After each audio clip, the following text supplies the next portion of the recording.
Welcome to my podcast. My name is Corrina and I come to you from the Pacific Northwest, where I live with my partner, 2 horses that I adopted from the Bureau of Land Management Wildhorse Adoption Program, and 2 kitties that we adopted from the local animal shelter.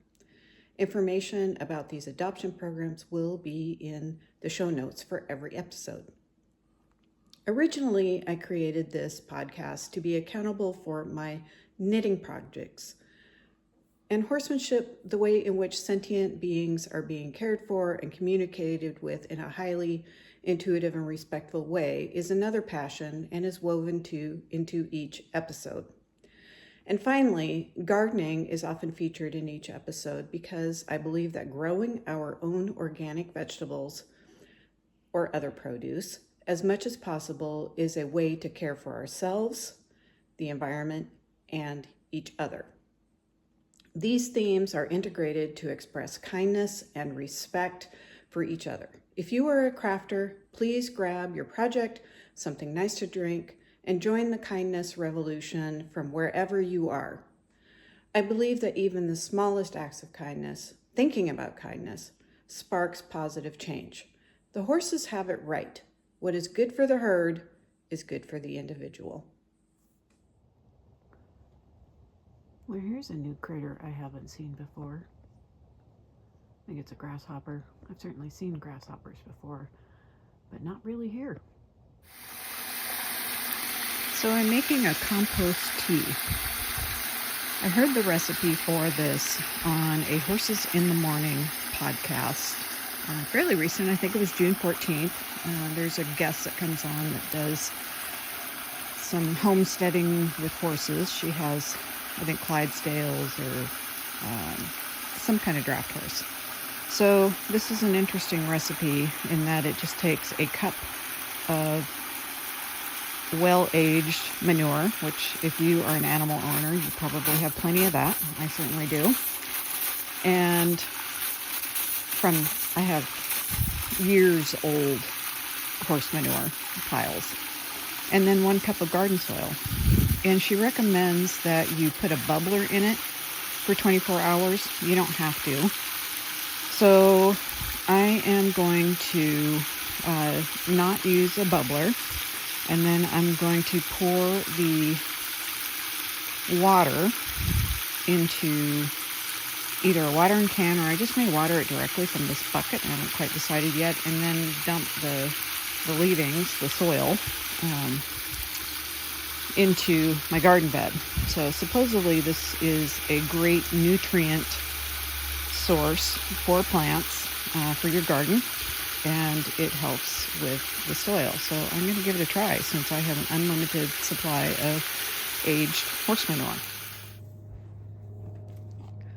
Odin having a nice roll after a little session. Oh, yeah. Look at that cloud of dust. Gracious. You want your fly mask on?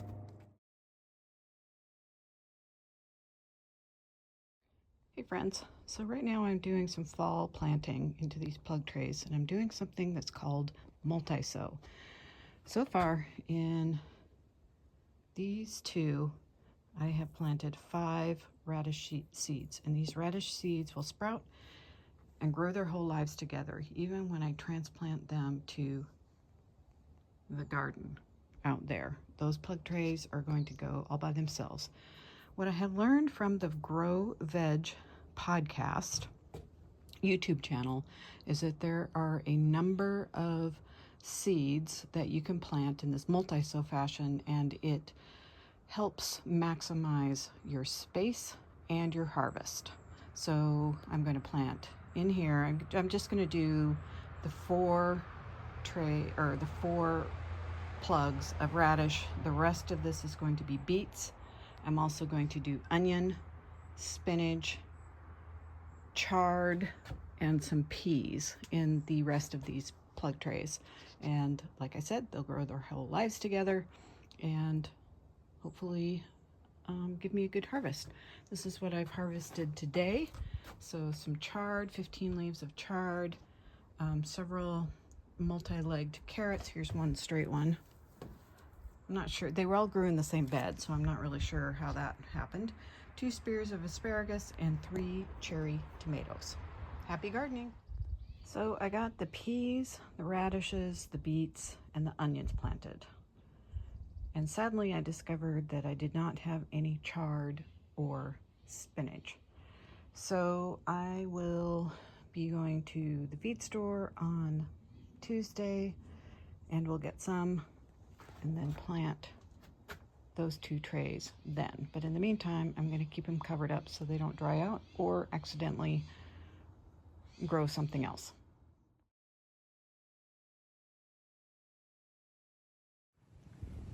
Hey friends, this isn't the kind of outside update I wanted to give you. My truck battery died. I'm in front of the library and I've been waiting for about 90 minutes for AAA. What I do want to point out to you, this finished object. So this is my mini mocknet tank. Can't quite get it all the way down, but you get the idea. Oh, there we go. There's some ribbing. So really happy with this. This was 2 strands of fingering weight held double. And I did some modifications under the arm because the armholes were really wide and I wanted more coverage. So so I just added some, how did I do it? I kind of knit back and forth. I just picked up stitches on each side of the lower arm and then just knit, in stockinette. So that's where I'm at. I'll show you the big dead truck. So it is that white Ford there. So I have been trying to drive it lately because I don't drive it much, and the battery, it's a diesel, so the battery,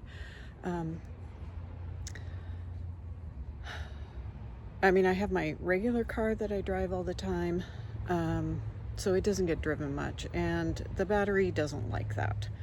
And so it got me to my surgeon's appointment, which, other good news, no surgeries needed. Then got me to the pharmacy to pick up a prescription. Then I was going to swing by the library just to drop off some books before I went home and back to work. And when I got back out, it would not start. So this tree that I'm standing again is a big old maple tree. It's beautiful, isn't it? So anyway, this is going to be the end of this vlog. Hope to be back home soon.